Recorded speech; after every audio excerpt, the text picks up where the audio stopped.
And hello. Hi, everybody. This is DearMamaSal, and we are live on a Friday lunchtime here in southern British Columbia. It's an overcast sort of day today, so I'm glad to be able to do some broadcasting. Excuse me, my allergies are just causing a bit of problem, but I'll be fine in a second. All right, here we go. Today, we're going to be talking some simple truths. And the reason that I wanted to do that is because I don't think that we can remind ourselves enough of the very simple truths. And let me give you some examples of that. I'm struggling with a stupid thing that I did, which is I lost a whole lot of weight and I suddenly just put it back on again. And the simple truth is I put the wrong foods. Excuse me a second. I put the wrong foods in my body and my body reacted. So, hi, Jody. So the reality is that there are very simple truths. And I then said to myself, well, if the simple truth is, I've been putting the wrong foods in, not really that many, but I have. And so the simple truth was, what are you going to do now? And hi, Charlotte. And the interesting thing was what I decided to do was actually, I went out for a walk yesterday, which was, a good thing to do if you're trying to lose a bit of weight. I just want to do an experiment, you guys. Just let me know. I've got a new light here, and I want to know whether it makes a marked difference or not. So this is without it, and this is with it. So I'm trying to find out what height to put it at. Hang on, let me put it down a little bit, I think. All right, now let's try it, see what works here. That's without it, and that's with it. That's better, right? All right. Another new gizmo. Whenever I get a new gizmo, I have to try it out and test how it's working. So the simple truths for today, we're going to be talking around some really great quotes from Dr. Phil, because I think, he's one of those people who tells it like it is, along with Wayne Dyer. So what I wanted to start with was a quote that he said when he said that it's hard to see your own face without a mirror. And the mirror thing is something that's really important, that I've been talking to you this year about the fact that, if you have a good look at life, it is your mirror. And the things that are coming at you for a reason. And the reason is you need a bit more practice on these things. So I wanted to just check whether any of you have noticed this, that you can actually see that the people that are upsetting you are practice people for you to learn a new skill, maybe how to control your anger or your frustration, or how to put down a boundary, or whatever that may be, because it's really important to see that. I know that a lot of you have been working with me in terms of your emotional intelligence, which is that you have learned to separate when a crisis comes. You've learned to separate out the emotion and leave yourself with the facts, which will then make it much easier to deal with the issue. And that takes a little bit of practice, but it is definitely doable, as some of you have discovered. It's easier to get caught up with the emotion. And when you learn to take the emotion out of it, you go, wow, why didn't I learn how to do this in my 20s, right? Life would have been so much more simple. All right. All right, so here's something else that Dr. Phil said. He said, you have to decide, look, this is who I am. This is my best way to present myself, and I'm going to ride that horse to the finish line. Not everybody will like it, but that's okay. And how many of you are aware, that that's something, as somebody who's up on YouTube and doing, that is one of the first rules that you need to understand so clearly. And luckily, I had experience of being a performer beforehand. So this is something I learned pretty early on in my career. But, not everybody's going to like you. And that's okay. In fact, it's probably a good thing. How many of you can remember that in your youth, you judged your worth by the number of friends you had in a lot of cases? And, it was like, wow, how many people still today consider their worth by the number of Facebook followers they've got or whatever?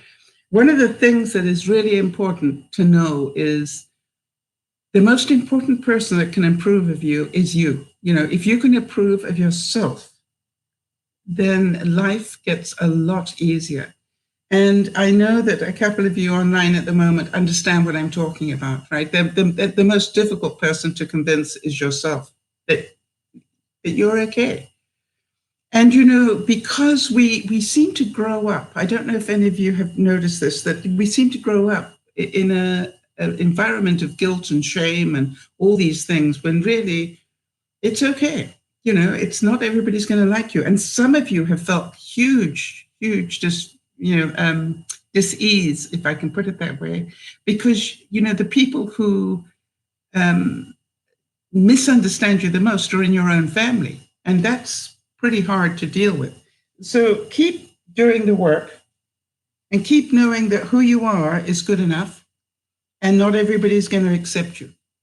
Really important.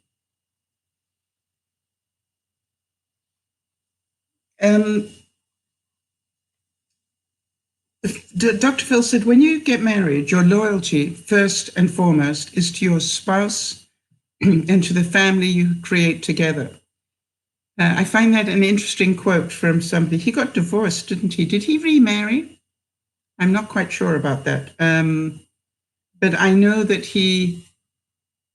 I remember saying that he got divorced not so, well, some time ago. Not an easy life to live with. Somebody who's a public figure. It's not an easy life. I've been there, so I know. Dr. Phil also said that 80% of all choices are based on fear. Most people don't choose what they want, they choose what they think is safe. I really know this one. It's interesting. For those of you who don't know, I'm in the process of selling my home. And at the moment, I'm in the showing stage where you show your home to people. And, it's really funny because the market is slow. So then, not many people out looking. But I keep reminding myself that that's quite all right. It's not about quantity, it's about quality.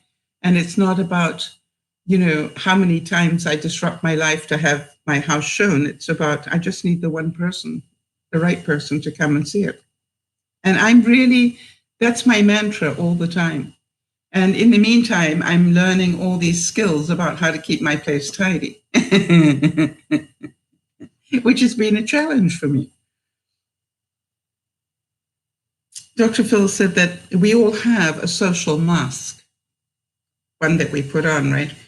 We put it on, we go out, put our best foot forward, our best image. But behind that social mask is a personal truth, what we really, really believe about who we are and what we're capable of. I found that as I do this work in terms of emotional intelligence and everything else, I find that my mask is dropping. I really am not as concerned about impressing people. When I go out and meet people, this is who I am. If you can handle that, that's great. And if you can't, I remember last year, some of you will remember this, that somebody had found me very intense. And I really, that was a word nobody had ever used about me, that I was intense. And, it really hit me hard. But, I think in a way, I could relate to the fact that I have, without even meaning to, I have threatened a lot of people. And some of you probably can imagine that, right? And I once said to somebody, I can walk in a room and breathe and I'll upset somebody. Do any of you know that feeling? It's just like, or I can walk in a room and smile and, you just see the eyes move. It's like, why is she smiling? Well, I smile because I can, and I do. But it is interesting that being who you are is so challenging for people. And I'm Jody. I remember you saying at one point that and for those of you who don't know, that Jody suffers from lymphoderma, which is where her body has swollen up. And she's doing unbelievably good work to reduce the swelling. She's, in fact, I think I'm right in saying this, Jody, and correct me where I'm wrong. I think she's already lost about 88 pounds. When did you start that, Jody, just so people know? And this is not because she's out running half marathons or stuff like Charlotte. By the way, congratulations, Charlotte, on your 15K. That was amazing. But, what she's doing is she, realized the simple truth that we started with what you put into your body is what creates your body. And so she has adjusted her eating, and now she started fasting. You really only started last July. You've lost 88 pounds since July, and you can't exercise. Wow.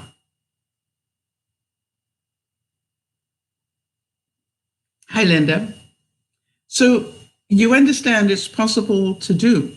Now, one of the things that Jody's been talking about recently is about the simple truth of that fasting is good for your body. Now, for those of you who are going, I don't think so. Think about the Muslims who do Ramadan once a year, and that's where they don't eat from sunset to sunrise. And when you remember, they always do it in the literally, it's at well into the late part of spring that they do it. So the days are very long. So we know that you can do that for a month because that's what people do. Those of you who happen to be Roman Catholic will know all about, or Christian, hi Christian, you will know about, giving things up for Lent, and you've probably surprised yourself that you could. So Jody's sort of been doing this fasting thing, and I think I've got this right, Jody. You do 16 hours, well, not you at the moment, but you started by doing 16 hours of fasting. Now, you're probably raising your eyebrows at that. And by the way, we definitely recommend that you don't do this without discussing it with your doctor. But the interesting thing about it is that it sounds so terribly important, difficult to do, except you remember that if you're sleeping well, 8 hours of it, you're asleep, which basically means that you need to preoccupy yourself for the other 8. And that's, so I decided I was going to try it and see if I could support Jody in this. And it's actually, I think I've done 2 days now, but I've only 1 day did I have the app that allowed me to do it. I've done 2 days. And what surprises me is it's easier than you think it is in some ways, because you need to get your mind in the right place, right, Jody? If your mind is in the right place, then for some reason, you don't spend the whole day thinking about food. You just go, okay, I've got another 4 hours to go. I better distract myself with something else. And so I found that very interesting. And what I've done is I've sort of got a routine of what I can drink. And so instead of getting hungry, I'm now seeing it that I am getting thirsty. And so I'm consuming a lot more water. Now, that obviously is going to change my body. Yeah, Linda's saying food issues. It's a total mind game at most levels. Yes. My problem, funnily enough, my problem is controlling what I eat between 11 at night and 2 in the morning. That's my worst time. And I'm working on it, but it's really difficult for me. That's when I get my sugar pangs. Don't ask me why, I don't know. But I can be perfectly balanced in what I eat all day, and then I get to that time. And I think that I just need to get a different mindset and literally do pre-prepping of foods that I can eat at that time, because I do get hungry at that time. Jodie's saying Sal has been wonderful support. Her adventurous spirit is so willing to explore the idea of fasting. Well, it's, she needs to, Jodie. Because something, I'm doing something not right, that's for sure, because of the spike. But the good news was I did drop 3 pounds of that 6 that I put on. So I am glad about that. Linda's saying, simple truth, eat something with slow sugar release around those times, such as, Linda, I know that makes perfect sense to you. So let's hear, what is slow release sugar? What sort of things would be best?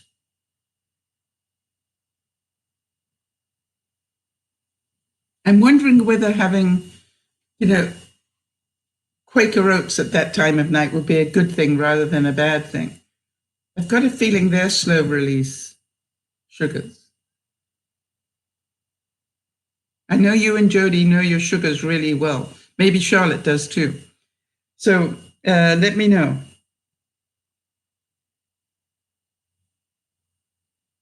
I'm certain the viewers are screaming at me right now, telling me what they are. All right, so they must be both having a quick Google to find out some suggestions for me, because I know that's what they probably will be doing.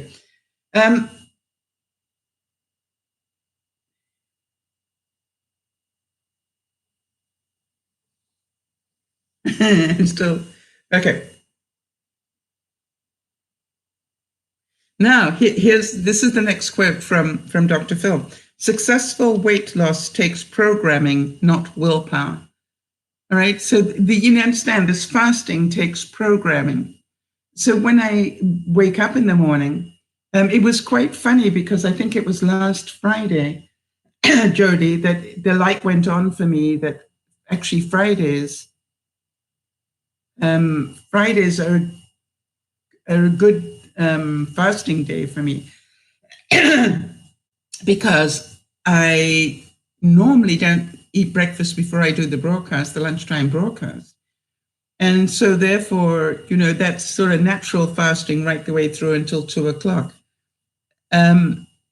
I went to bed a little earlier last night and slept pretty well. So I probably can start eating a little earlier today, which I would like to do. I'd like to be able to have something to eat before I do the evening broadcast. And for those of you who don't know, we also do an evening broadcast on a Friday, and we do it at 7:00 on Pacific time.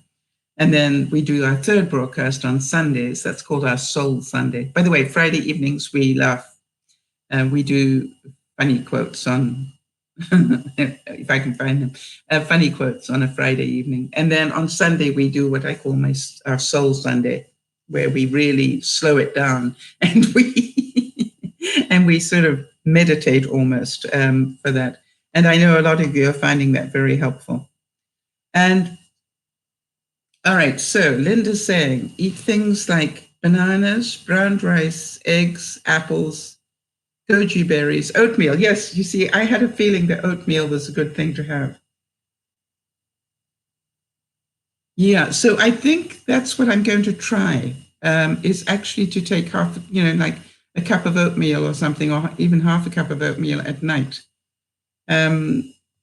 late at night, to see if that staves off that sugar craving that I get late at night.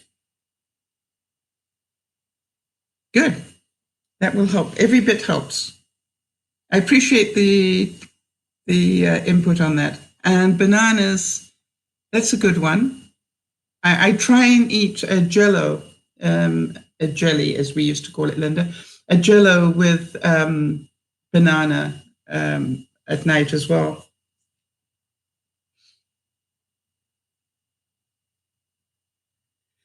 So Dr. Phil said, the truth is, I think we are in a selfless society, not a selfish society, because we're so busy now. How many of you know that we are far busier than we used to be, except what I've noticed is that I'm now changing some patterns. What I found was I was really not doing enough. And I do a lot of stuff sitting on my bed, working at my computer. And I decided I'm going to change that pattern. All right. Because change uses, now I know this sounds really strange, but change uses different muscles. If you sit on your bed using the computer or you sit on your couch using your computer, you're going to be using different muscles. Does that make sense? So the trick is to keep moving to different seating things if you're going to be seated, so that you can use different muscles. I find that when I sit on my bed, I'm inclined to slouch like this. For some reason, when I sit on my couch, I'm inclined to, I don't know why, the angle, I'm inclined to move from my hips forward a lot more, just by the angle of my couch. And I'm noticing that it's really making a difference to my, my muscle use. The other thing is, when I started, I could not get off the couch without holding onto the couch to get up. And my muscles are atrophying to that degree.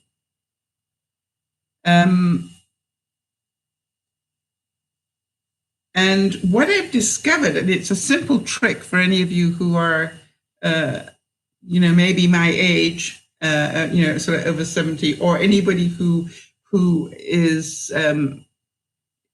not as mobile as they'd like to be. What I found really interesting? That breaststroke, when you used to be able to swim, for those of you who can, I found using the breaststroke to get up is brilliant. It works. So what I do is I lunge forward and up, and it actually gives me the momentum to be able to get up off my couch without holding on. And I'm building, obviously, in doing that, I am building different muscles. Or using muscles that I haven't used for a while. And I can now get off the couch without holding onto the couch or doing anything. And that's in a couple of days. Yeah, it actually, Jody, it's surprising how well that worked. But it took a little bit of practicing. And obviously, when the first couple of times you do it, you need to make sure you're close to something you can hold on to, because you don't want to go, but, I reckon the fact that I can pull my own weight off by my core strength, I'll say that again, that I can pull my own weight up with my core strength now is definitely worth what I've done. And because that's what I'm trying to do. I'm trying to, really use my core strength, build that up, because it's definitely, lost a lot. The other thing is, I have a staircase in my home. I used not to be able to get up the stairs without literally pulling myself up by the banister handrail. Which country you're in, it's different. And now I can come up the stairs without holding on at all. And it's just like, okay, something is going right here. And so I'm just going to keep doing these little steps to improve what I want to improve. And this is the whole thing that Dr. Phil's talking about, which is, don't expect the world to change. You need to change to get the result that you want.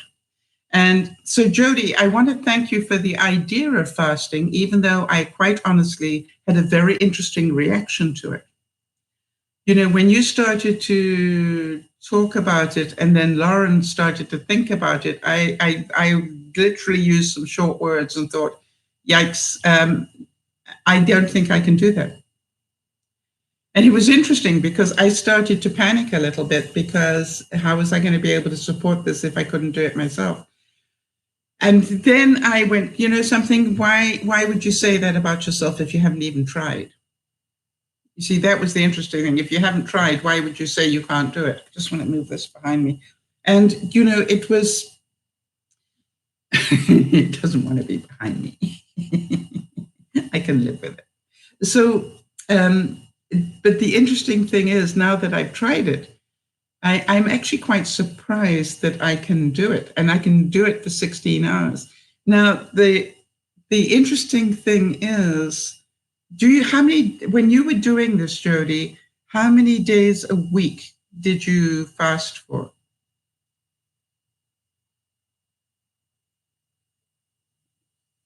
And while you're typing the answer to that, what I found is, whereas I used to spread my eating over a day, I now spread my eating over this much shorter time, the 8-hour period.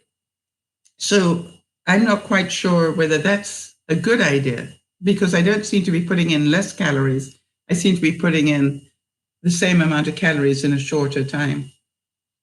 Oh.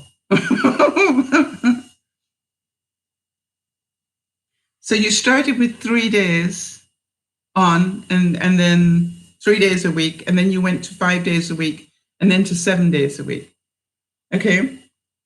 I'm going to see if I just want to balance out the days. I think I definitely can see that 7 days a week is a possible thing for me, if I really wanted to.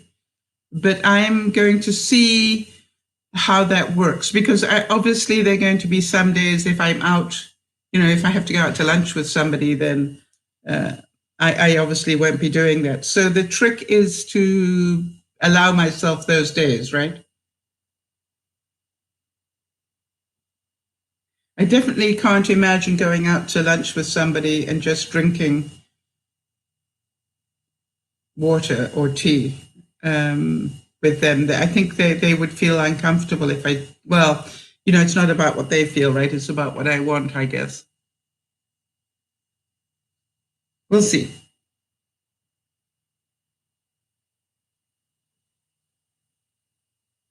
So it's all an experiment in what happens to you.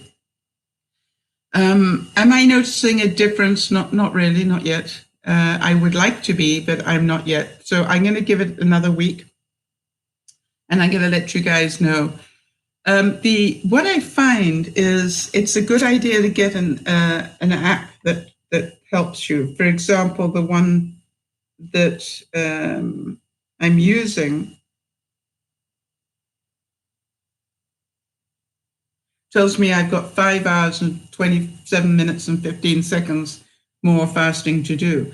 And that is based on the fact that I started fasting at 2 o'clock in the morning, which I will check to see what time I went to sleep.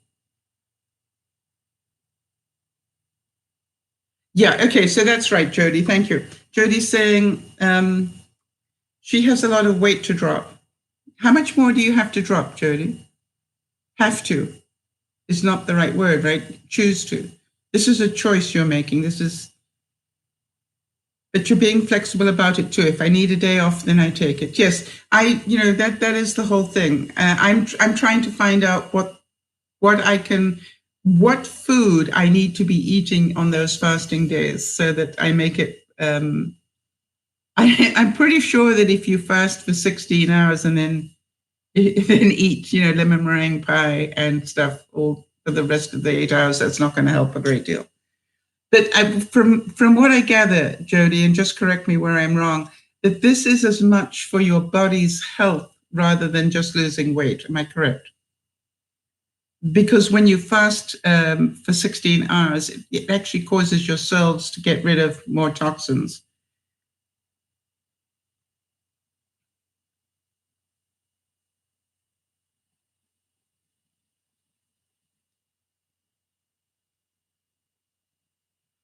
Now, this is a really interesting quote. Hi there, Kimmy. I like this quote. You're only lonely if you're not there for you. Yeah, that's a very good point, isn't it? How many of you have felt that if you can't entertain yourself, you're going to feel lonely? I had somebody, this is really strange. I had somebody visit me this week, and It was strange because I thought they would be there for a couple of hours and then be gone, and they weren't. They carried on talking and carried on discussing stuff. So it went on, and after about 4 hours, I'm going, I started to want my time back. And I don't know if any of you can relate to that. It was like, yeah, right, okay, fine. But now I need to get on with my life. And it was a really strange feeling because I realized that I am quite happy on my own. I don't need, I enjoy having people come visit, but I don't need the external stimulation as much as I used to. Kimmy, I noticed that you made a comment on one of the vlogs.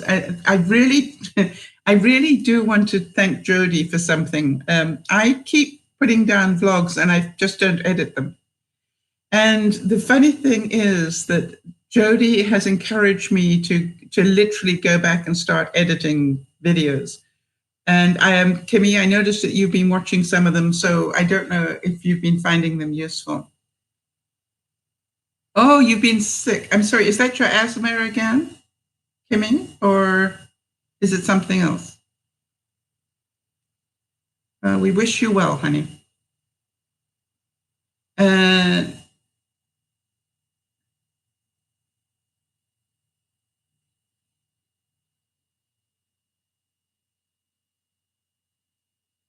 Yeah. I want to tell you, it's a pleasure, Kimmy.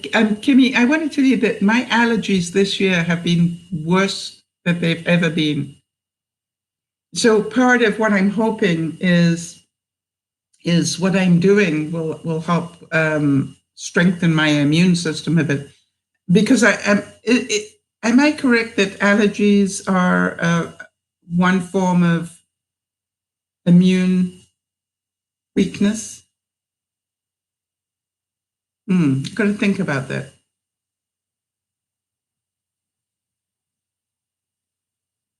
Why do I think that? If you think about it, that allergies, if your body keeps reacting to stuff, I'm literally trying not to take antihistamine every day because I don't believe that is healthy. But boy, on the days that I don't, I can really feel it. I can, my eyes, as you know, my eyes just start streaming and you can hear it in my voice. And I literally am struggling sometimes. So anybody got any, what do you call it, everyday cures? What do you call that? Life hacks for allergies without taking antihistamines? I'd be really interested. Something herbal or something, in the diet that will help with allergies. I definitely would like some input on that.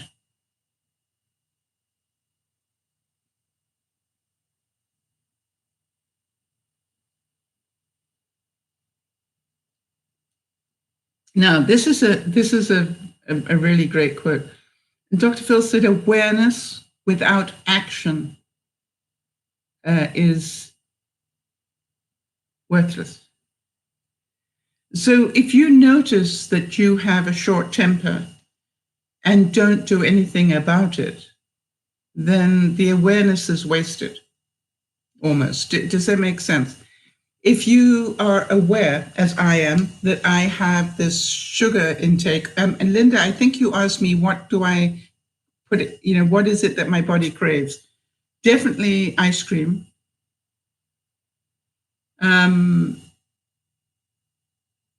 And then when I've had the ice cream, I've had a second one.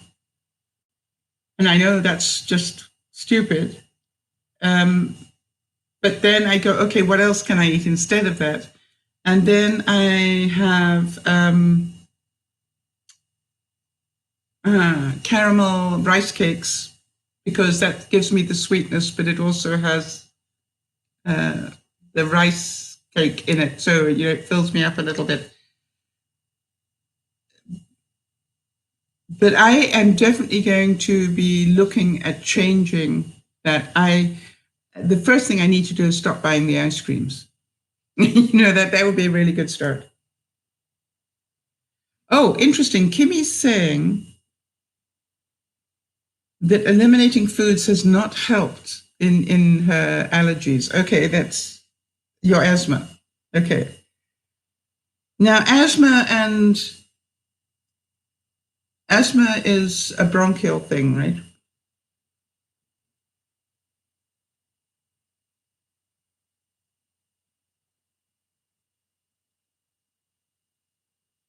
And the humidifier has not helped either. Interesting. So what about the puffer? The puffer helps?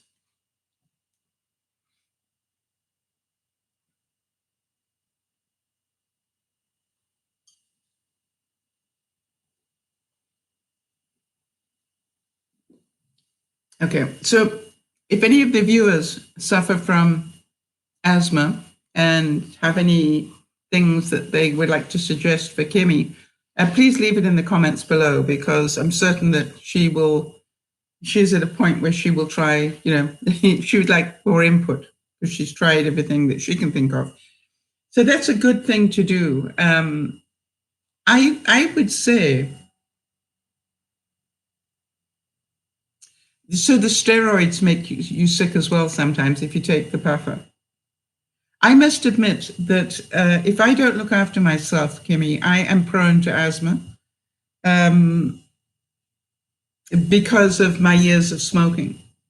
And, so if I get a cold and I don't look after it and it becomes bronchial, and if I don't look after the bronchitis, then I get very asthmatic. And I'm certain if any of you have had bronchitis, you will know that's not fun to start with. But I literally struggle to get breath sometimes. But I have noticed that I am doing a lot better. Now, Jody, I thought I should mention it to you. Since the change in diet in the last few months, I don't know if you can see, but my skin is completely clear. I don't have any psoriasis on my hands, touch wood, on my hands at them. And I noticed it yesterday and I thought, that's strange. I'm not scratching and I don't have any psoriasis on my hands. Now, my psoriasis comes from my bones.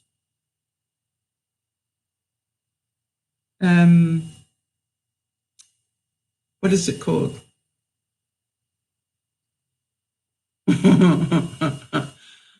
It's gone.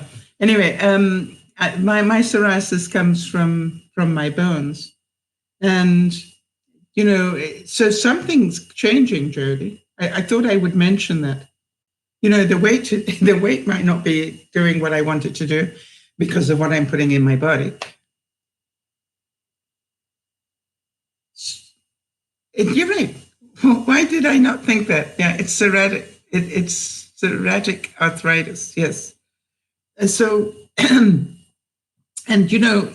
for those of you who've watched me a long time, I normally get quite inflamed on this finger. Yeah, the plaque, right. On this finger and around here. And I end up, scratching without even thinking about it. But I just noticed, Jody, that, my hand is totally clear. So something is working. Did any of you see the vlog I did about, the visit to the doctor? And I don't know if you did, but if you did, you will be surprised. Or you might have noticed how surprised I was that I had pleased my doctor. I know that sounds so strange, but he's not an easy guy. He's very laid back and very funny, but very. Do you know what I mean by Brit funny? He's very straight faced. It's a dry sense of humor, is what they call it. So you have to be a bit careful because I'll say something like, he'll ask me, "Why are you standing up?" And I go, "Because I need to be closer to you because I forgot my hearing aid." And he'll go, "What?" and, And if you're not careful, you'll fall for it, right? Or he'll go. So I have to be really careful with his sense of humor when I see him. But he definitely, is not somebody, I've been with him for 30 years, but, he's not somebody that I call gets impressed very well, And I remember being really shocked when he gave me the diabetes diagnosis, when I said, okay, self-inflicted wound. And he went, what? And I said, well, diabetes is a self-inflicted wound, right? The sort I've got. And he went, yeah. And I said, oh, okay, so I can do something about it. So he went, yeah. he said, just like that. You're not going to have a little fit or, be upset. Or I said, why? I did this to myself. I'm actually, and it was really funny because what I said to him was, I'm amazed I got away with it for so long. When I think of my intake of Mars bars and things like lemon meringue pie and stuff like that, I'm going, it's really amazing I got away with it for as long as I have. Now, one of the things I'm wondering is the one thing I have definitely stopped using is real sugar. I use stevia, but I don't use real sugar anymore now that I think about it. I will use stevia in my cooking. If I'm cooking for other people, I will probably put real sugar back in. But if I'm cooking for myself, I don't use real sugar. I use stevia. If I'm, having my coffee, I will just sprinkle some stevia on top. I just don't do that. I am really aware that I allow myself, is it called alcohol sugar or is it called sugar alcohol? But that's what I allow myself, so if it's in a topping or whatever, and it's the alcohol type one, then I allow myself that one. So maybe I'm kidding myself, I don't know.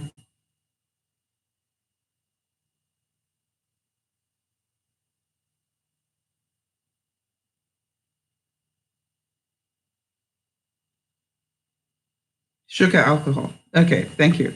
So I know that my caramel topping is sugar alcohol. Now, as I've said, Kim's saying that she has psoriatic arthritis as well. Now, is that so? Is that on all your joints or just the joints of your hand, Kimmy?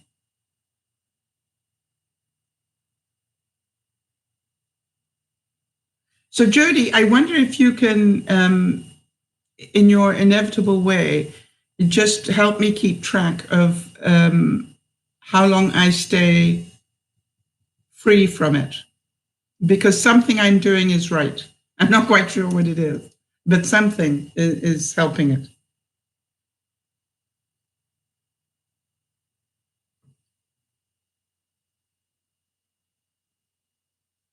Dr. Phil also said the most you get is what you ask for.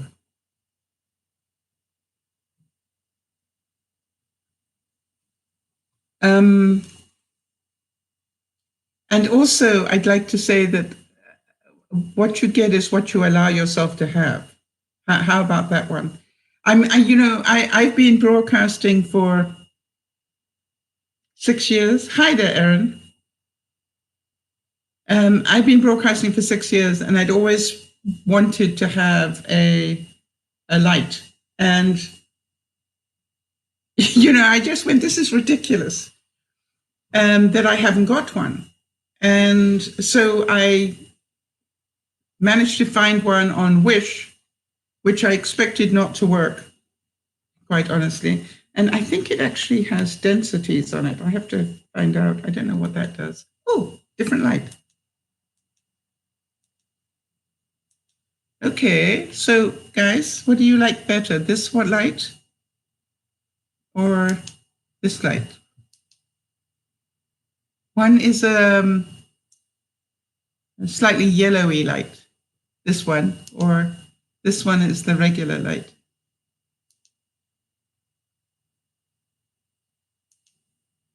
Yellowy. regular. Not much difference, but subtle. Okay.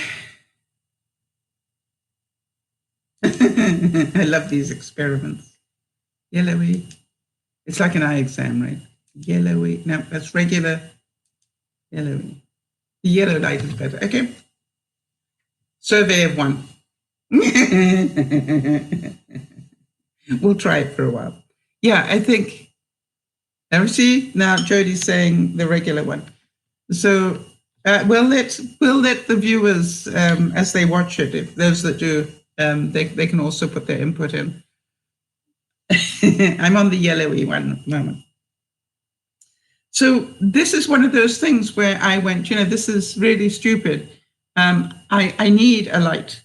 And the other thing is, I'm going to be moving and I want to make sure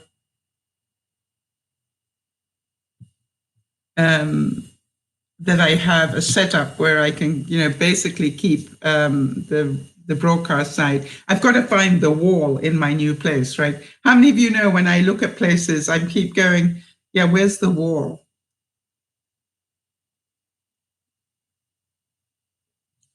And it was interesting. Somebody who came to visit me asked me how this wall was painted.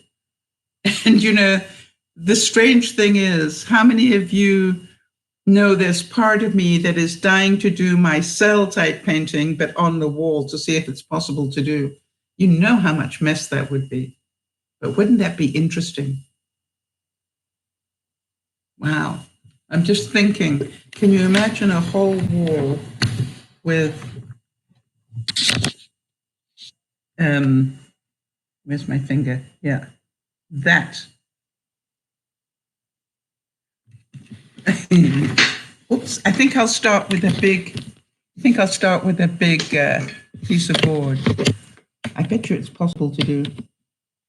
This would be cool, the ultimate. Now, the other thing is, there's part of me that goes, I want to do boards so that I can use them as workshops as well. But, we'll see. Now, can I get you a feeling about how many of you grew up doing sports? And the reason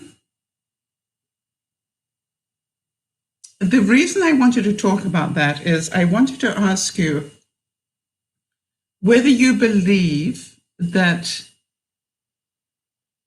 doing things like sports, where there are winners and losers, is a good thing, or whether you think that it isn't. Yes, paint it on sheetrock. That's a good idea, Kimmy. That's what I'm saying. I think I'd do it on a big board. All right. Yeah, that's a very good idea. Because I would love to try that. I definitely need a house big enough to do that then.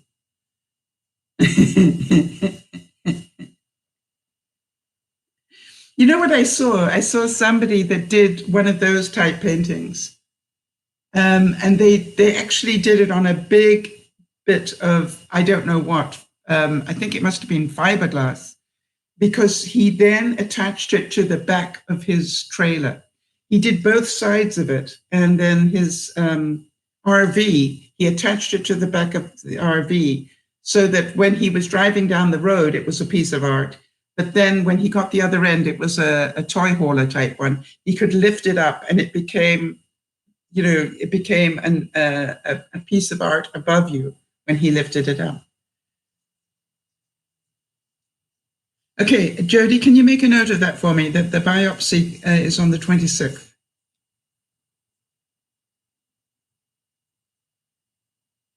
Okay, so Erin, the fact that they're putting you to sleep, that'll be for just a very short space of time. But I understand that they don't want to be putting a needle in and you have a spasm and the needle goes in the wrong place. That makes perfect sense to me. And I can remember when I once had to have a cortisone shot in my thumb and the guy, I remember the guy looking at me, Aaron, and he said, I just need to tell you something that's really important. And I'm going, yes. And he said, I'm about to put this needle in. And if you move, I could end up damaging a nerve in your hand. Do I make myself clear? And I'm thinking, well, I've had a few needles in my time, What I didn't know was how painful that needle was, until he did it. And, I must admit that I wanted to move my hand, but I moved every part of my body except my hand. It was just like, so Erin, are you scared? You're a little nervous. What are you nervous of? Being put to sleep? You've had that happen before.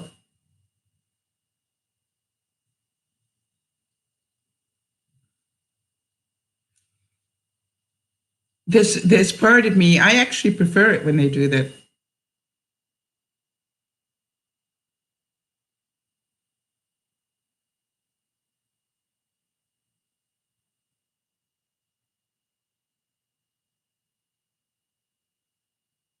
So what I know, Erin, is that you like, Jody and everybody else that struggles with illness, you are way braver than you give yourself credit for. And so, what I'm going to say to you is this is just, I just go from a place of, I'm glad they're going to do that and thank them. Come from a place of gratitude and you'll be just fine if you can. Thank you for putting me to sleep. I won't have to worry about having a spasm or, moving or anything.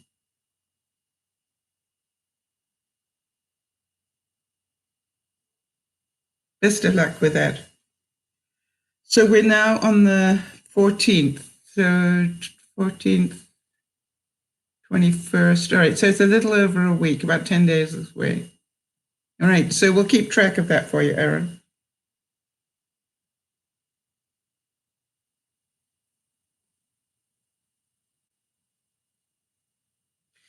Dr. Phil also said that when he was practicing psychology, he used to tell himself that if he ever got to the point where it was just for the money, and I'm just going through the motions, right, that he would quit. I'm pretty sure that when he was doing that, he didn't know he was going to end up being a household name. And, we have to thank Oprah for that. And you all know how Oprah found him, right?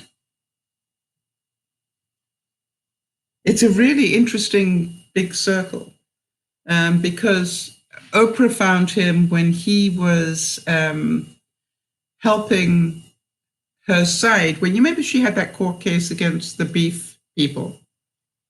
And the beef people were suing Oprah over something she had said. And Dr. Phil was brought in to help with jury selection. That's how she met him. And she really liked the way he thinks and talks and, how practical he is about things. And so then she interviewed him on her program. Well, then, of course, hundreds of thousands of millions of people saw him and liked the way he thought and spoke. And that's when he ended up being invited back a second time or a third time. And after there was such reaction the second and third time as well, that they decided they'd give him his own show, which I think he's been doing ever since.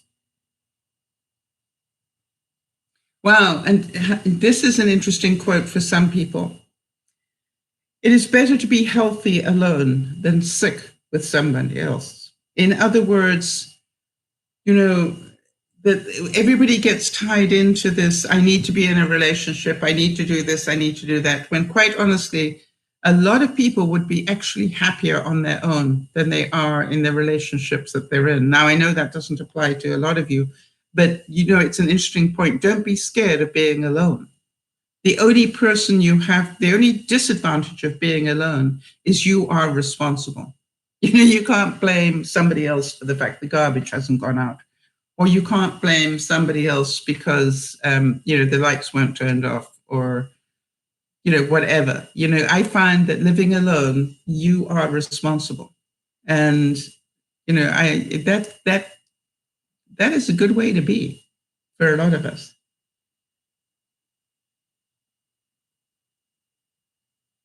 Okay, Erin. Now, this is a very interesting point, and I wonder how many of you relate to what Erin's saying. Can I repeat that, Erin?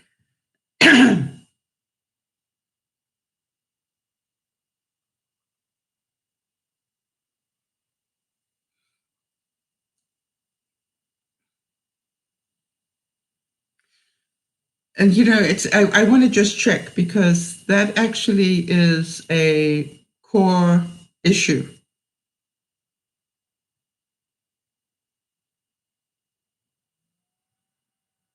So I'm just going to wait for Erin to give me the okay to repeat what she just said.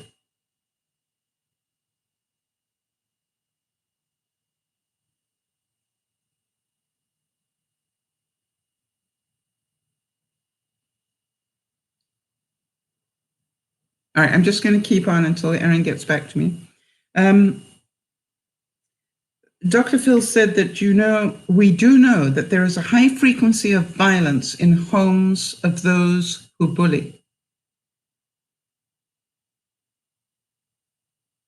In other words, monkey see, monkey do. If you've got a parent who is bullying the other parent, that can be male, female, female to male.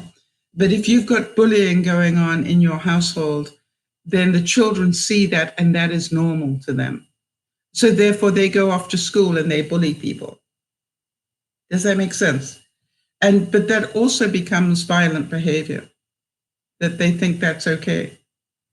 And I think that the next generation that's coming in needs to do some very serious work on getting personal responsibility back. I do believe that although we've made vast strides forward in good parenting, I do believe that we have at some level debased our social accountability and responsibility. I think we're allowing things to happen. Okay, thanks, Erin. We're allowing things to happen that quite honestly, in my generation, it was unheard of. You couldn't talk to people like that. And therefore you didn't. It was like this was a socially acceptable thing. Look, we don't have to stop at the traffic light, but the consequences if we don't, are pretty severe. So this is like, I believe that we need to get some social guidelines back into into basic training of all children again, because there's no doubt in my mind that we have lost part of our social structure. All right, so Erin said, and I want you all to listen to this because it is really interesting, and I'm certain a lot of you will relate to it. What Erin said was, I would rather be awake if I could, because then I'm giving total control to somebody else. Being out of what happened to me scares me because I cannot make my own decisions. So that is a factor of trust, Erin. All right, you can see that, right? You don't trust other people to make the right decisions for you.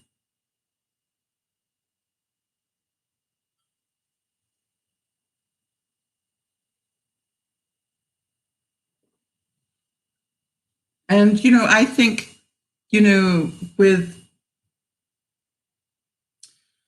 the illness that you have and the time you've spent with it, I can understand that. I'm sure you've been poked and prodded and had more things done from you than most of us would ever want. But the truth is, Erin, that at some level we need to trust.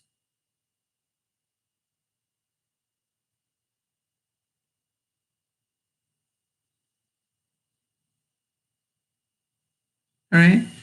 And I know that I will fight for making my own decisions and my own freedom to do so. So I totally relate to that, Erin.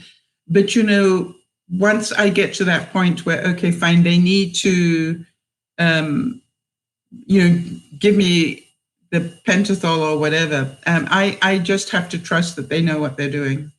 I'm always very grateful when I wake up. I know that. So I relate to what it is. All right, so Erin's reacting to my, not Erin, Kimmy is reacting to my comment about social norms. She's saying that's what she says as well, but everybody just tells me it's a different time and that's why kids are the way they are.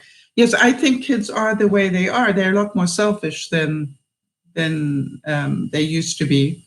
Let's be honest. How many children, not just of this generation, but the one before it, how many children now are brought up by television sets and now tablets? When we used to go out and play, all right, and learn social skills and learn to fight our own battles and learn that we didn't get our own way all the time. We used to go out and play. In my day, I used to be out playing all day long, until sun went down. I come home for food, but that was about it. And so you look at it and you go, today, children are not brought up that way. So they're not getting the social skills that they used to.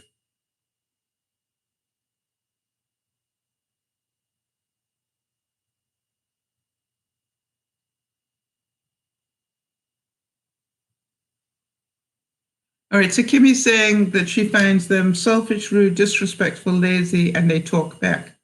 Well, the thing is that they are allowed to have a voice. And I so there's part of me, Kimmy, that says, I don't disagree with them being able to talk back. It is, but do they do it respectfully? So that is the difference. All right. I think, and Kimmy's saying they disrespect their elders. It is not my belief that they all do. I've met some incredibly polite, respectful young people, but they are brought up in incredibly polite, respectful families. So again, it's a generational thing. And my question as well is it a socioeconomic thing? And when we are allowing, the internet to bring up our children, which is basically what is happening, they're gonna gain different. Have you noticed that if you spend your life playing computer games, you're going to be pretty competitive, right? You're always looking to get to the next level or whatever. I find it really interesting in the game that I play online that I'm in a fairly competitive group, and they were getting hyper competitive. And it was quite interesting because out of the blue, suddenly 3 or 4 members of our team left. And, everybody is busy saying, well, how come they didn't discuss it? What was wrong? And, and I went, well, maybe it just became too competitive. Maybe they just came in to enjoy the game and, we were getting more and more competitive. And then I got, everybody sort of vomited all over me on that one.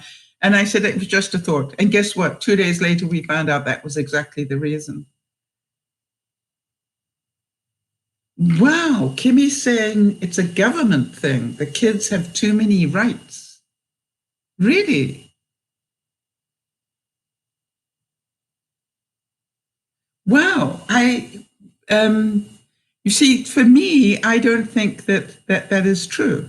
That's just for me, Kimmy. So, in what way? Let me try and understand this a bit better.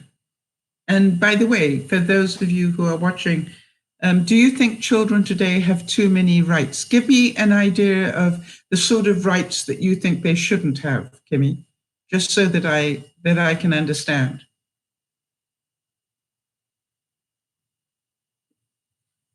Because to me, I believe that children should have rights to some degree. They should have the right to be treated respectfully, and they should have the right not to be abused, and they should have the right to be able to report it if they are. So to me, those sort of rights, if you're talking those rights, then, I would like to.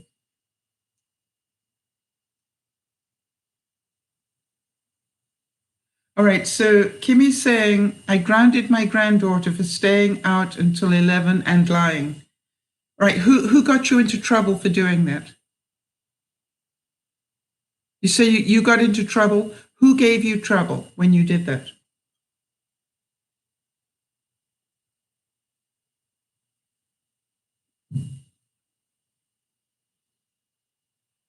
I can't believe the government gave you trouble for grounding your granddaughter. But if you did, I'd be very interested to hear. No, I totally understand. Kimmy's saying she was only 12 and hanging around with 17 and 18-year-olds. I totally understand why you grounded her. But my question is, who got you into, who gave you trouble for grounding her? I've never. The Department of Family Services, right? Who reported you? Your granddaughter? So what did the Department of Family Services say? That you should just let a 12-year-old play with 17 and 18-year-olds? I don't think so. There was more to this story.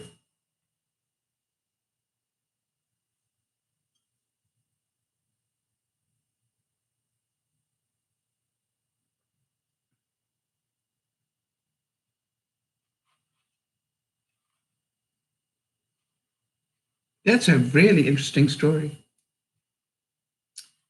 Okay, so your granddaughter reported you to Family Services. Interesting. Well, I want to tell you that if I had been reported to Family Services for what you say happened, I would have the same feeling that you do. Because I think it is, if you are responsible for that child, then you have the right to set some ground rules. That's my belief. So I cannot believe that is true. But you know something? I've had it happen where I watched some pretty. I was asked to go into Family Services to talk about something that was happening on my street. And I was amazed that I could see a totally dysfunctional mother keeping a child out of school. And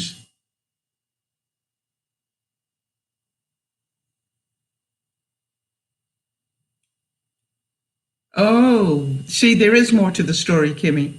There is more to the story. All right. You see, now this makes more sense. Hang on a second. Can I repeat that, Kimmy? Because you see, that now makes sense to me.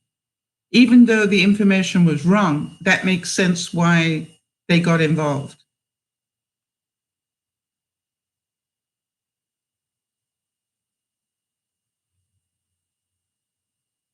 That is a young lady that needs a little bit of assistance, in my view. Just let me know if I can repeat it, Kimmy. But that makes a lot more sense now. It did not make sense with the information I started with, but it does make more sense now.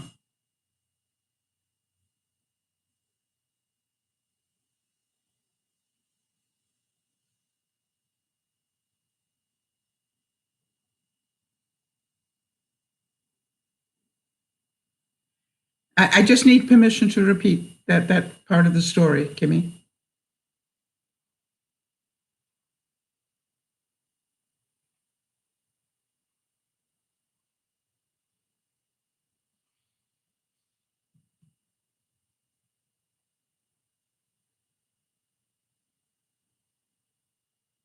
Yeah, I totally understand. I want to talk about it, Kimmy, but to me, that's very personal stuff, so I'd like permission to.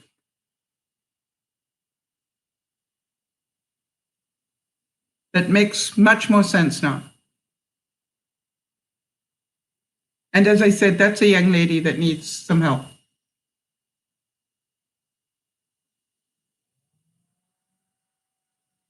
That I can understand.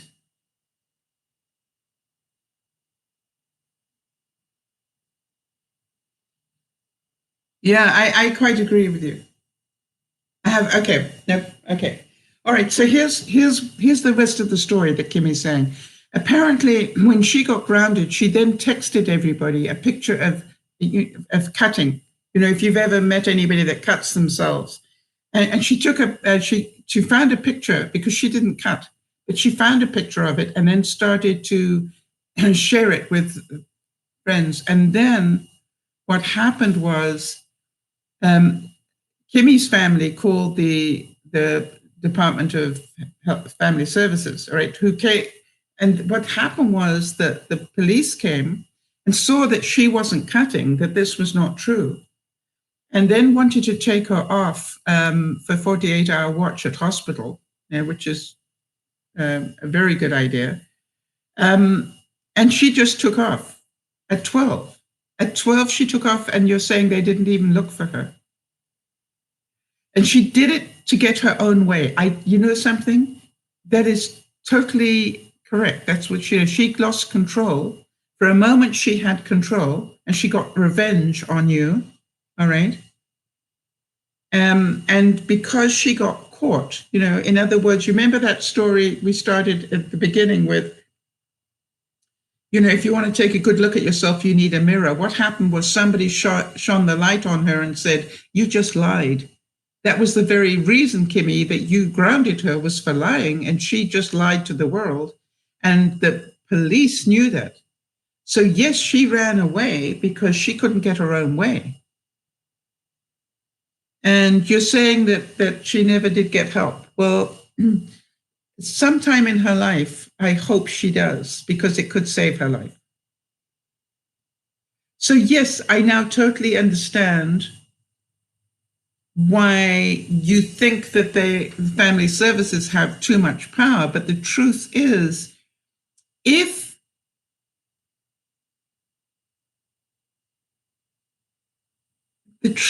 they actually protected you. If you think about it, because they sent the police. All right. You know, your family sent the police to go and check, to do a wellness check. And, you know, to me, that saved you because it proved you to be correct. And, you know, although it's embarrassing and although it's difficult to cope with that sort of stress level, the truth is that this young lady not only, you know, it gave more validation to the reason why you grounded her, in my view. So, but you know something, Kimmy, you don't want your granddaughter in that situation. But I would say something else. I wouldn't want a granddaughter that I could not trust in my house. All right. So when I say that, it's like, you know, if you can't keep her safe, then you should not have to be responsible for her. And you know, I don't blame you at all. And I don't think anybody who's listening would blame you at all. You know, that young lady needs help. No doubt about it. Because if her way of coping is to lie, then she has got a very difficult life ahead of her. And she's going to be a victim for the rest of her life if she doesn't learn better. And the reason she got angry was she got caught. And then she got punished for it. I don't think, I don't think that is anybody's problem other than hers. And she went back to the family she came from. Yeah. So, and caused more problems. So, yes. And, Kimmy, I don't need you to feel guilty about that, nor do I need you to think that family services did anything wrong. I don't think they did. I don't think the cops did anything wrong. They came to check. And what did they find out? They found out they were dealing with a liar.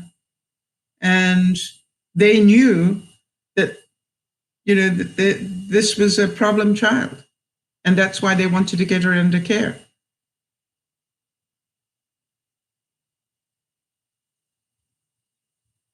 Good story.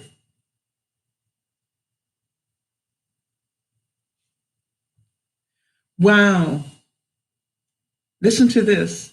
Kimmy's saying her other grandmother ended up in jail because of her and her brother. Wow.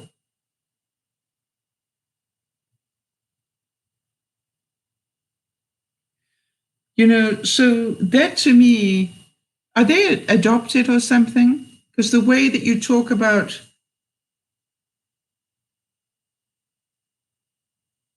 that is a parenting problem, in my view. I'm sorry, it's not a child problem, it's a parenting problem.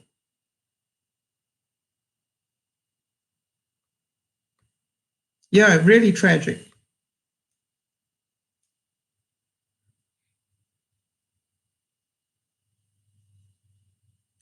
No, okay. So the thing is, Kimmy, the thing is, as difficult as that was for you, and as tragic as it is, that's a good word, Jody. This is about, if you cannot help her, then, and if the parents don't want to help her, I don't know what chance she has.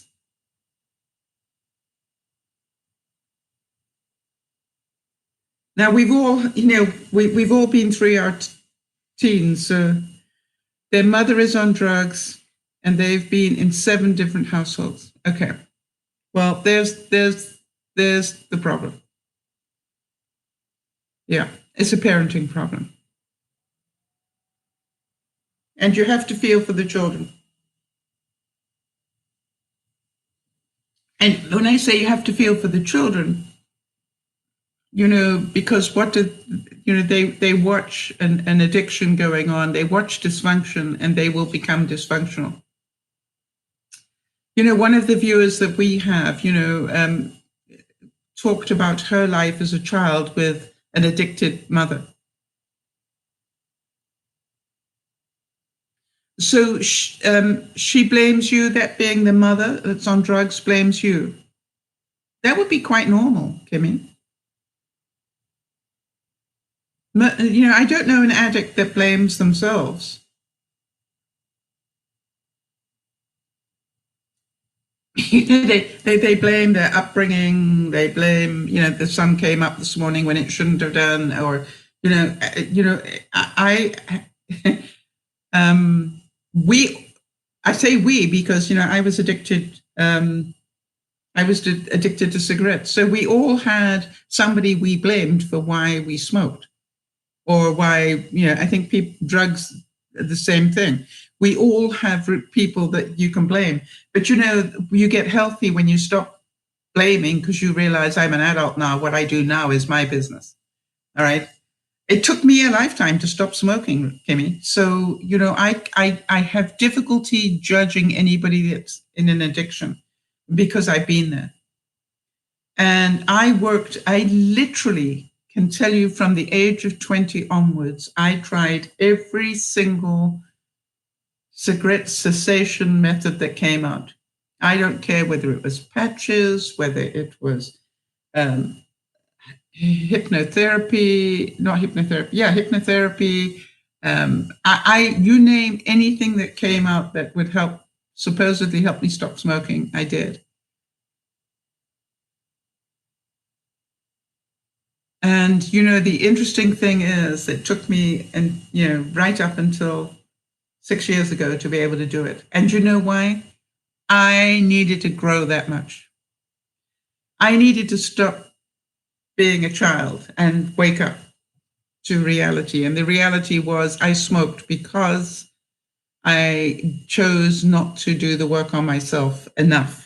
I thought I did a lot of work on myself, and I'm very grateful. I really have to say this, Kimmy. I'm very grateful that I did do all the work that I did, and I'm very grateful for all that I struggled with the addiction to cigarettes, because I don't think I'd be doing what I do today if I didn't understand that side. I've been on that other side.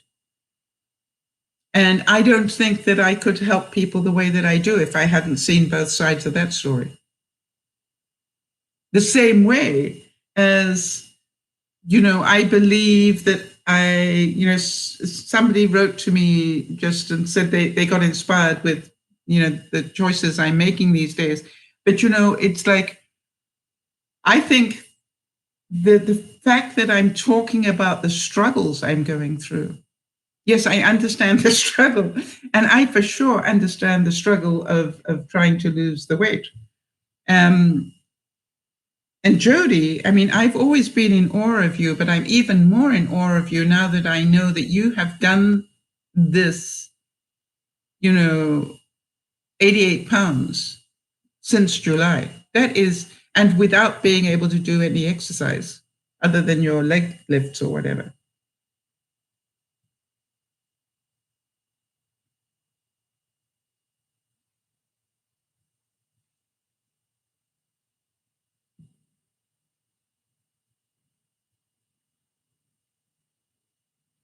Now, this is an interesting thing.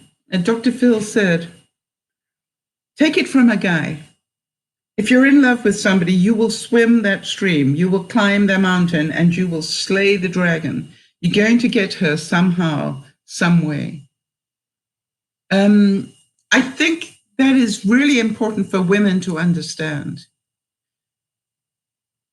All right, that you are worthy of somebody swimming a stream, climbing a mountain, and slaying the dragon to get you and keep you. You are worthy of that. I think what happens so often is we feel so grateful for that, where in fact, it's like, no. Kimmy, you are apologizing for unloading. Isn't that why we're here?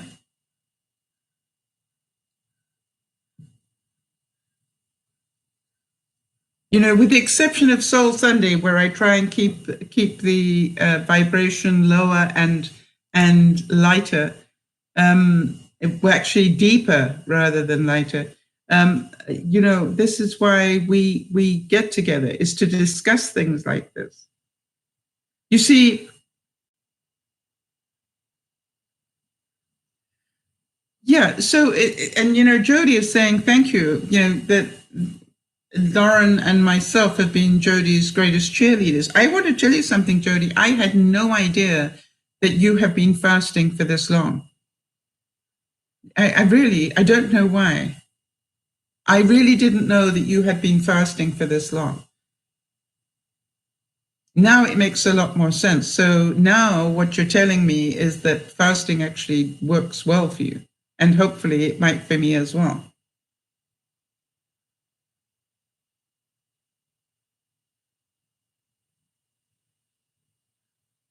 All right, now listen to this one. Every one of us have things that we believe about ourselves when nobody else is looking, nobody else is listening, and nobody else is monitoring what we're doing. We believe things about ourselves. I think I would like to give Kimmy a big hug. Because Kimmy, one of the things that I have noticed with you,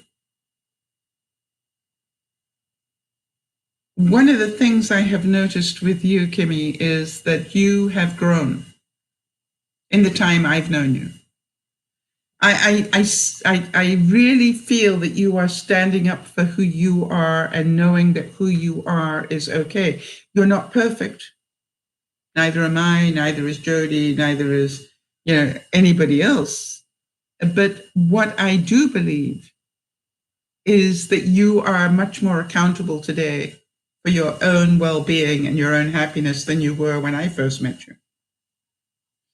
I don't get that you're blaming the world anymore. which was so easy, wasn't it? And I understand how upset you are that you have family members that blame you for stuff that really they're adult, they have the right to make their own decision. I want to tell you there are many of us that suffer with very dysfunctional families, and any of us that have been in a dysfunctional family can relate to the fact that you're going to upset some people, all right, just by being honest. But I think that the trick is to be honest, but without being angry. To learn not to defend as much. Actually, Jody, can you make a note? That's something I'd like to do for next Friday, or our learning moment, is to actually talk about how we defend everything and why that is a waste. Yes, Jody. Okay, so I'm just getting clarification. Jody's saying that she only started the fasting in May. So most of that weight you have lost through adjusting your diet. Is that correct?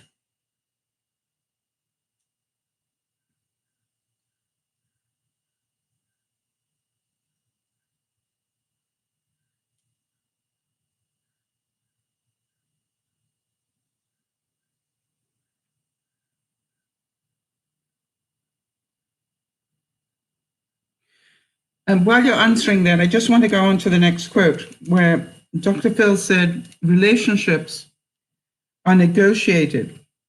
And if you deal with ultimatums and authority all the time, you're not going to get anywhere.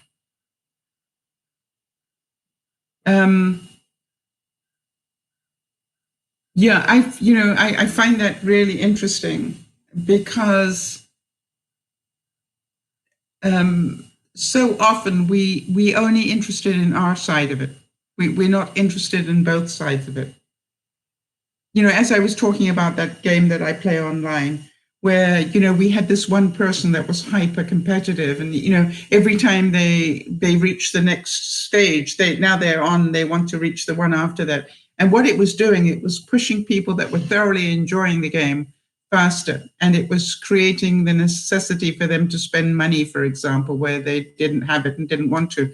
And so what happened is one person's ambition ruined the game for a lot of other people. And instead of complaining, they just moved on. And that's what people do. All right. If you get somebody that's too authoritarian, then people just don't want that in their lives, especially when they're playing a game. So Jodie's saying that she lost the 88 pounds by controlling her carbs. And, I must admit, Jodie, that's the greatest lesson that I am learning. And I still believe that my body will work out how to live without that sugar intake. And I know that I can lose a lot of weight. And I also know that in the short term, I'm going to need to do some exercise to get rid of the weight that I put on by accident. And that's my punishment. It's like, don't think that this is going to go away quickly. It isn't. You're going to have to work it off again.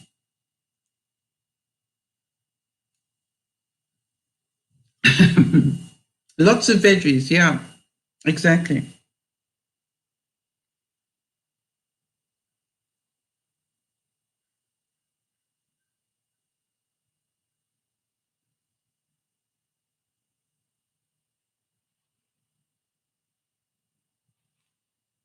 Wow. Listen to this one. A little bit political, I guess, but listen to this. Dr. Phil said, I'm one of those that believes you can't be one kind of man and another kind of president. It's like, I think that is so true, all right, which is believe who people are. If you've got a manipulative person to start with, what makes you think that they're not going to be doing the same thing when they're a president, right? It's just like, hello. This is like, that is so insane. Believe who people are. That is the best you can be. Believe who people are. All right, so Kimmy's saying, I don't know if it's anger on my part because my youngest daughter tells me to stop being angry and let it go. I think it's that I don't have any closure. Okay, with whom?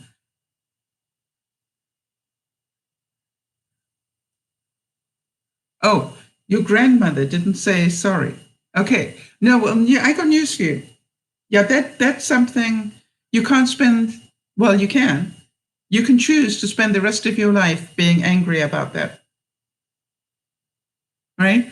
Have you ever listened to Beth talk about her mum, Kimmy? Because her mum was very dysfunctional. And, Beth has got to a place where she can love her mum, even though she's gone. She can actually, love her mum and realize her mum was doing her best. And that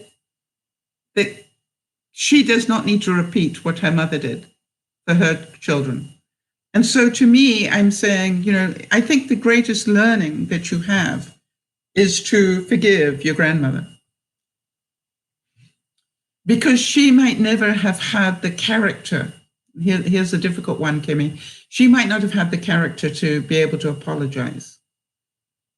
I had an aunt who would never apologize. We have a president who never apologizes, right? Or you guys do. This is like a character thing. They think that apologizing is a weakness, which it isn't. Apologizing is a basic manners thing. If you've done something wrong, you apologize for it. That's character. And so, to me, this is like, but if you hold on to the fact that your grandmother didn't say sorry, she can't say it anymore. She's gone, right? So think about this, Kimmy, grow up. Your grandmother is never going to say sorry.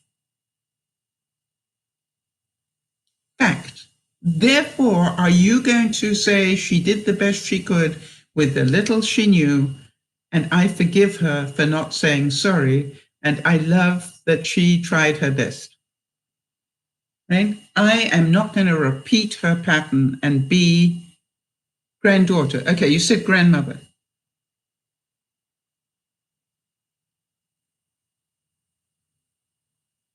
Sorry, I beg your pardon. You did actually type grandmother. All right, so your granddaughter has never apologized. Of course she hasn't apologized. She is not adult enough to apologize. All right? She's still, when she gets caught on something, she runs away from reality. What on earth made you think that she's going to apologize? That's okay, Kimmy. That's okay. But you understand why I went the grandmother route. So, this is like, what made you think she's going to be able to apologize if she hasn't got the thinking to be able to see that she got caught on a lie? And her way of coping, her coping skills are, I will tell more lies when I get caught on lying. This is not somebody who apologizes. That requires adult. How many adults do you know that can't apologize for anything? They don't have it in their character. All right, they don't realize that they just need to be responsible for their own behavior, not somebody else's. But, those sort of people, Kimmy, with all due respect, if they do apologize, will still blame you. All right, it was your fault because you grounded me and that made me angry. Good, Kimmy. If you can see what I'm saying, that's awesome. And, you don't have to change everything. Just think about it. All right, and realize that she does not have the skills to be able to apologize yet. Okay? And forgive her for that. People can only do what they understand. And, Kimmy, if you think about it, Jody was saying something this week, and I'm going to do a vlog about it, but she said, this was BS before Sal. Okay. But because what she was saying was that if that situation had happened to her, before she met and listened to us, then she would have reacted totally differently. But because she'd listened to the broadcast, because she'd been participating in the broadcast, the way she reacted was totally better. And, she wrote to thank me. And I see that's the whole thing. We're all learning as we go, Kimmy. You have to work on it. No, you don't have to. You may choose to. I have to keep working on it. No, you don't have to. You can choose to. Right? I'm choosing to change my ways all the time, Kim. I won't get through it all in my lifetime, but I'm going to keep working on it. Not because I have to, because I choose to. I want to be more at peace. I want to be more and more happy. I want to be able to, I am amazed that the struggles that I'm going through, people are relating to it and reacting to it. I think it's wonderful. I really have to tell you that for a while, I really stopped doing the vlogs because I didn't think that it was helping anybody, so why bother? And to do it.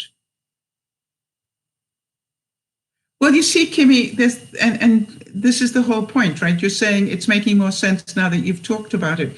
Of course, that's what it's all about. This is about, and that's what your granddaughter doesn't have, is somebody that can talk to her, that doesn't allow her to run away. All right, that can turn the mirror and go, hang on a second. So you got angry because you got caught. Is that right? No, it was my grandmother's fault. No, it wasn't. She caught you out on a lie and you didn't like it. So you did something really resentful and revengeful to her. You lied about what was going on. And then the police came and they saw your lie. And this is what happened. You see, she needs somebody who can talk to her in that way. Do you know, Kimmy, I had somebody come visit me today that I first helped about 10 years ago, maybe more. And they actually live in Hong Kong now. And they flew in from Hong Kong for a short space of time to see the family for a couple of days and made the time to come and visit me. I thought that was incredible. And it was just like, wow. Isn't that amazing that they never forgot that I helped them at a time when they were very angry? And when you're very angry, you don't look at it from all sides. So what I try to do when I'm working with people, and I do work with people privately sometimes, which is what I try and do is I try to make sure they can see it from all sides. Kimmy, you did the right thing to ground your granddaughter. You know that. It's called a boundary. You don't do that in my house. Right? That is perfectly okay. That's why I couldn't understand that family services were after you. Right? As long as you're not beating the Jesus out of her, that's not okay. But if you just say, okay, fine, you are grounded for lying, or you're grounded for doing that, consequences are, I think you are still allowed. You are not allowed to beat them with a rod or a stick or with a belt or with a hairbrush. And that was allowed in my generation. But you are allowed to set the boundary. That's called basic parenting.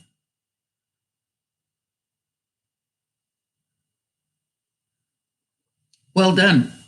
You were actually a better parent than she. That's why she rebelled against it, because she's not used to parenting. She's not used to boundaries, and she's not used to consequences. That's obvious. Well done. Proud of you. Listen to this one. Dr. Phil said, you need to listen to your body because your body is listening to you. What was it you said this week, Jody? I wonder if you can remember. My two brain cells are not going back there. You said something this week, and I said to you, be careful with your words. What was it you said? Because what I was scared of is you were programming that to happen. I can't remember what it is now, what it was now, but it was like, I can't wait for something. And I'm going, be careful of those words. If you say, I can't wait for something, you can program it not to happen. Or, for example, I can't wait to lose 100 pounds. I can't stress enough. Yes. And the word, yes, that's right. I can't stress enough. You understand why I reacted to that. I'm going, why? How much do you want to stress? And you realized that a change of the wording, I can't emphasize enough. Thank you for remembering. Your two brain cells are going in the right order. Your coffee's stronger. I can't emphasize enough was the right word, right? Because if you're saying I can't stress enough, maybe life will bring you more stress, and that's not what you want. And so I do encourage people to be very careful. Jody's saying it made so much sense. But you probably didn't even realize how many times you say that. I stop people who keep saying, I can't wait for that. I said, please don't say that. Because the message that you are sending upstairs is, I can't wait any longer. So they don't bother anymore.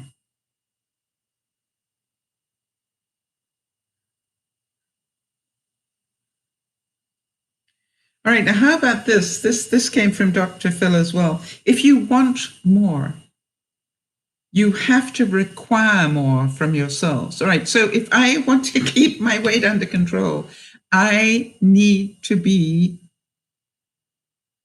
requiring more of myself. I need to be making more changes to stop eating the wrong foods. Now, the easiest way is that I don't have those foods in the house. So I'm very seriously thinking getting rid of the ice creams. But then I go to myself, something? I'm going to move them down to my garage because I still do like to have an ice cream now and then. I just don't want them to be handy at 2:00 in the morning.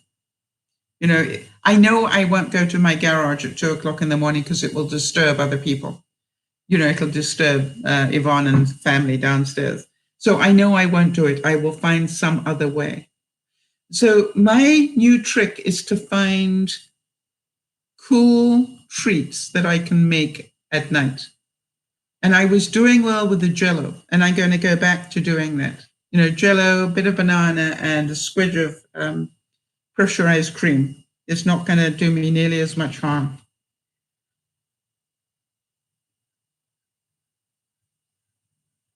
And Dr. Phil said this, sometimes you've just got to give yourself what you wish somebody would give you. What is it you wish for? All right? Funny enough, this is a really strange thing. When I was emptying out the trailer, I found a really old pair of shoes that were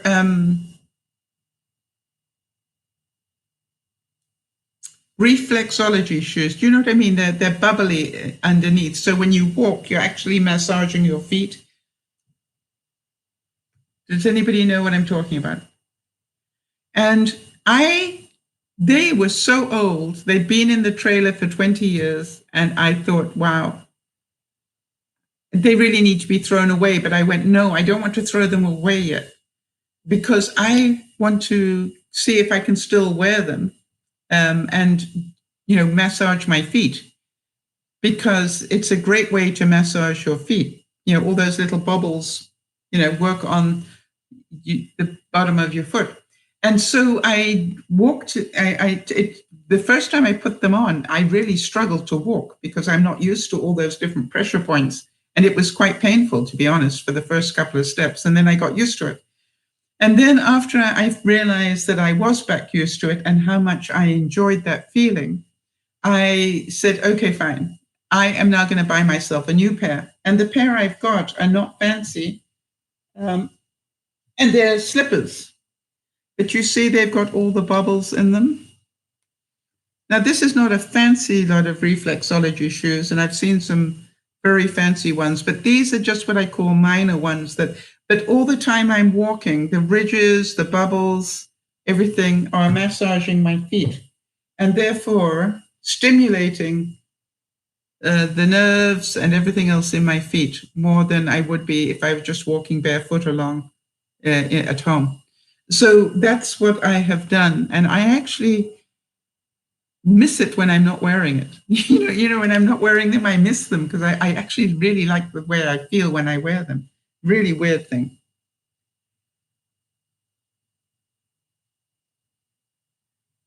Kimmy,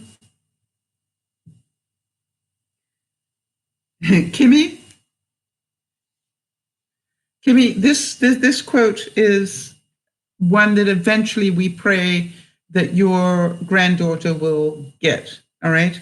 A lot of people have tragic childhoods, but you know what? Get over it. I am praying for her that she wakes up one day and stops blaming the world and realizes she can change the world. However bad her dysfunction was, that like Beth, she can choose a different way. And, I pray that happens for her. I pray that maybe she'll find the right man in her life eventually that will make her want to improve. And don't, Kim, I want you to know that it's possible. All right. Don't think that, she's gone down the path too far. I have somebody that I know that I met probably 10, 12, 15 years ago, and she was a gang member. All right. And she was an enforcer in a gang. That's pretty tough stuff, believe you me. And she was addicted to heroin, and she, you name it, she had it going for her. And I got to meet her, and she, funny enough, tried to run away from me. And the funny thing was, she told me later that she got about a mile away when she realized that maybe I could help her. Maybe I was the one person that could help her, which was amazing. And she turned around and came back. And, I worked with her, and she took herself off heroin cold turkey, if you can imagine that. Locked herself up in a place for a month, and went through all the withdrawal and everything else. That takes huge courage, but she did it. And along the way, even after I met her, she had a relapse. And she contacted me, and I said to her, you've proved to yourself you can do it. You've proved it once. You can do it again if you want to. It's a choice. And it's difficult, and it's difficult, but the second time won't be as difficult as the first because you already know how to clean up your life. So I just want you to know that I believe you can do it. And I came across her just within this last year, and she gave me the greatest hug. And she said, Sal, I really don't know how I would have done it without you. And I said, well, you didn't. You didn't have to do it without me because, somebody upstairs had a little plan that I'd be in your life for this little moment. And every now and then we meet again, but, I just needed to be there to help you in that moment.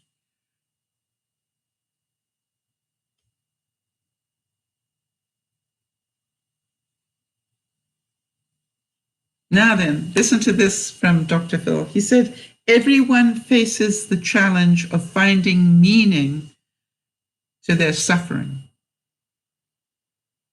You see, I believe, Kimmy, at some level, you have been given this challenge of your granddaughter to learn to set your own boundaries, to learn to look after yourself, to learn that it is okay for you to be the responsible parent, even if her mother isn't. I think these are all things that you needed to practice.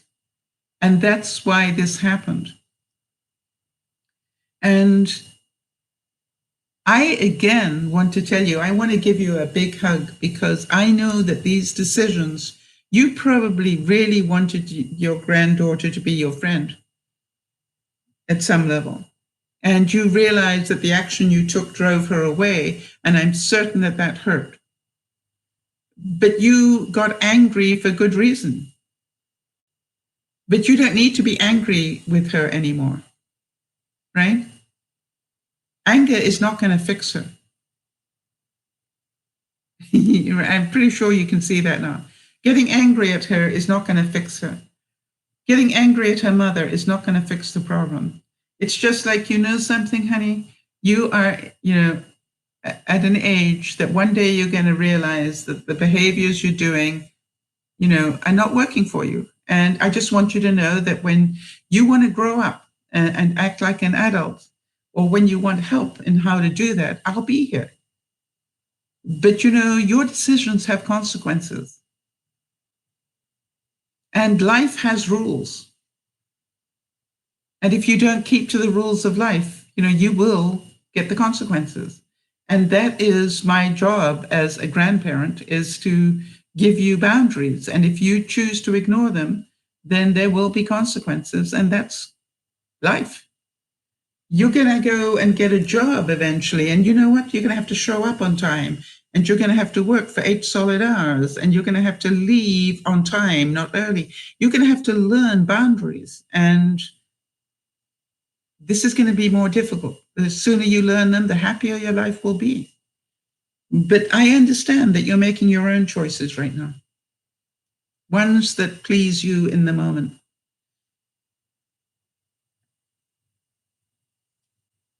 And I also believe, Kimmy, in my heart of hearts, that she was angry because she got caught. And she probably said some nasty things because she was angry. But I'm pretty certain at some level she was also very sad. Very sad that she told the lie and got caught. And if you don't believe that, think about, I'm pretty certain somewhere in your life you've told a lie and got caught on it, Kimmy. So I want you to think back to how that felt. And I know I've told a lie, and I know I got caught on it, and I can remember to this day how I felt. And, I must admit, when I got caught on it, I decided to not respond. I was quite surprised. I didn't try and defend it. I went, yeah, I told the lie. The question was, why did I tell the lie?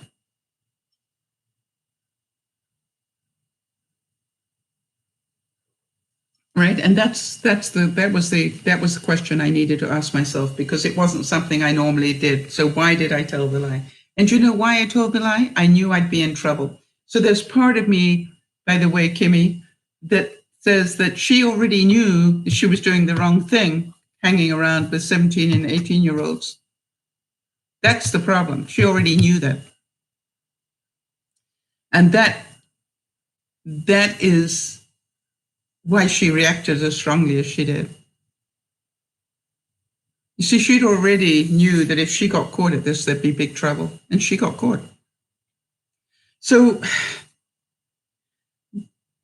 because of her age, right, she went for revenge. Well, hello, the police are not altogether stupid, Kimmy, and they could see that she was lying, and they protected you in that. They didn't punish you for it. They didn't punish you for putting down a boundary, right? So I'd like you to forgive yourself and move on. She will eventually have to learn these lessons, or she will end up in jail or dead, unfortunately.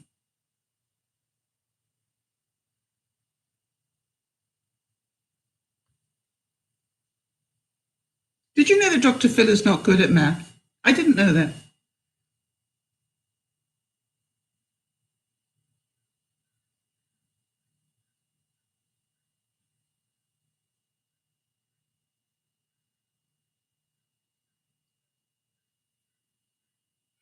All right, listen to this. He said, I tell you, if you're in the front row of the parade and stop walking, pretty soon you're at the back of the tuba section, right? So if you're walking along at the front of the parade and you stop, everybody else keeps walking and you're going to end up with the tubas up and down here, right? And he said, if you want to lead the parade, you have to keep moving. Jody, the reason that you are consistently losing weight is you keep doing the next step and the right things. I did put up a question. Did you hear my fear for you? My question was, is there a balance between fasting and anorexia? Is there a crossover point? That was what I was worrying about. And, that was purely fear on my side. Okay. And I like to apologize for that publicly because, there was part of me that goes, but if she keeps reducing, and you're on a 24-hour or 70-hour fast you're talking about, I'm going, when does that become a habit where you don't eat at all? And so to me, that was my fear, and I'd like to apologize for it. But I am glad that your doctor is, on board with this and that you and your doctor are working on it together. I think that is great because I know I'm going to learn so much because of it. And I am really interested to see how long it takes before, I actually want to try a 10-hour fast or a 12-hour. And I've done 12, I've done 10, I've done 12, I've done 16. So, until I do an 18 or 20 or even 24-hour, I think it's possible because you can do it, I can do it.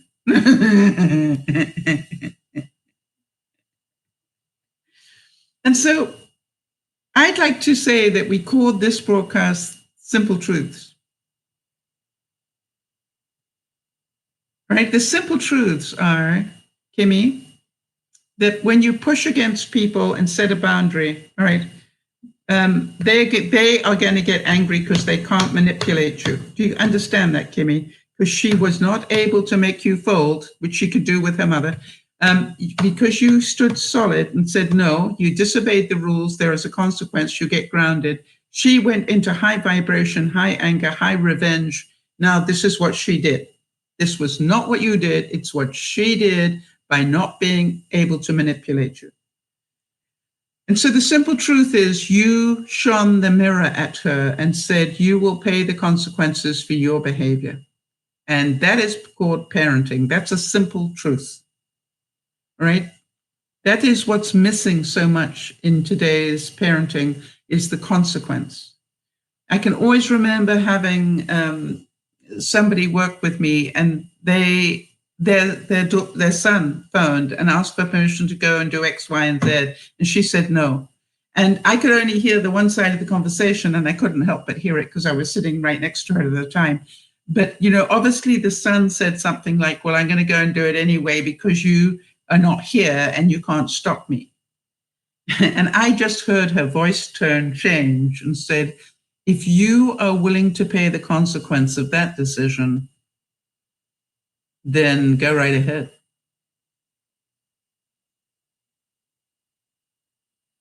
That's all she said. If you are willing to pay the consequence of that decision, then you go right ahead. And there was a lot of shouting and screaming at the other end of the phone. But guess what? He didn't go and do what he was going to do. Why? Because he knew there would be a consequence and he knew he would not like it. And it was going to be far worse than what he was missing with his friends. So I thought that was really brilliant parenting. She didn't get angry. She didn't say, I'm rushing home to come, and no, it was like, if you're willing to pay the consequence of that decision, so be it. And so I look at it, the simple truths of life, Jody, you've stopped throwing a lot of food into your body and you're losing a miraculous amount of weight. I'm learning. And I'm going to fight it the whole way at some level. But I really thank you, Jody, for the support in knowing that I'm prepared to try it and see all the places where my body rebels against it. I do not want to give up those super frosties, do I? That's the big one. The super frosties, definitely. I do really well until I have a super frosty, and then that sets off the other thing. So I'm going to go on a mission of healthy, sweet treats. When I say sweet, I don't mean sugar. I mean things that satisfy that craving part. So that's going to be my new thing. I did find that making, baked apple or an apple fritter worked really well. We're beta testing for the world, Jody, right? That's the whole thing, because if we can do it, other people can. And I think that's what's so exciting. So, Jody, I'm going to tell you a story as a different vlog. Actually, as a vlog that when I go driving next time, because I think it's a great story. And I thank you for sharing it with me. And because I do believe that these real life moments of glory are worth celebrating, because we all have them. You still have ice cream too, yes, but you don't have 2 a day.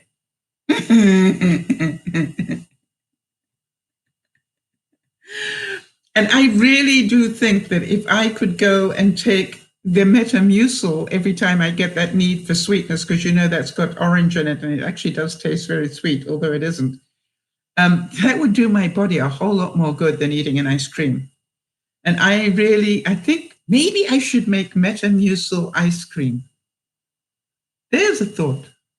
Metamucil ice lollies, popsicles. Gotta play with that. Now, wouldn't that be an interesting thing? Or, Metamucil in with yogurt frozen.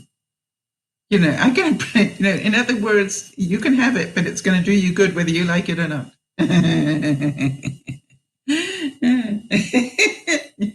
Experiment, I'm going to love that.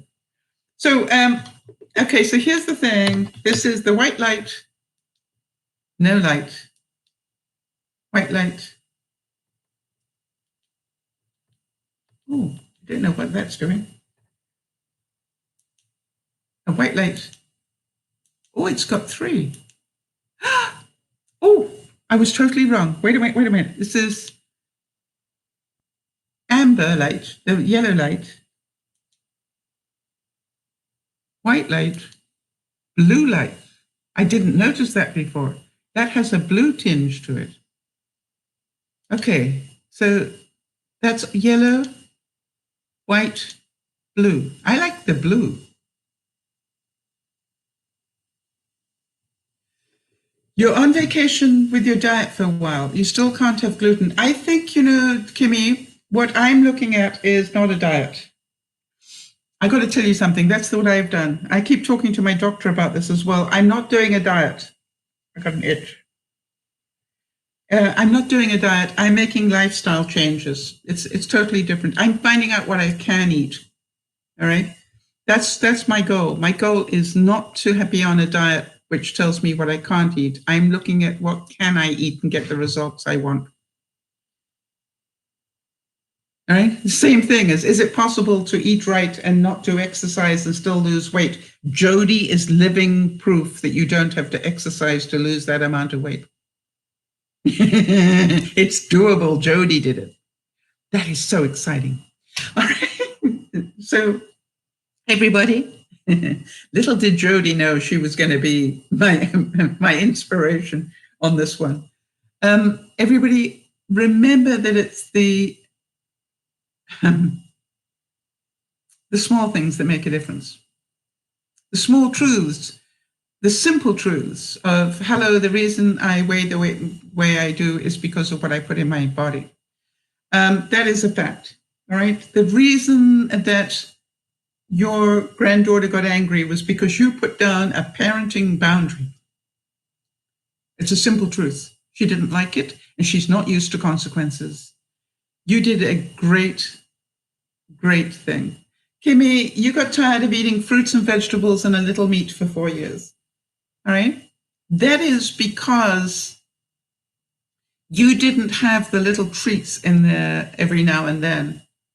All right? And that's one thing that Jody has always told me, which is it doesn't matter what I do, allow myself the treats. My problem is once I have one, I want the second one. And that's called self-control. So you can do it. Jody can, I can.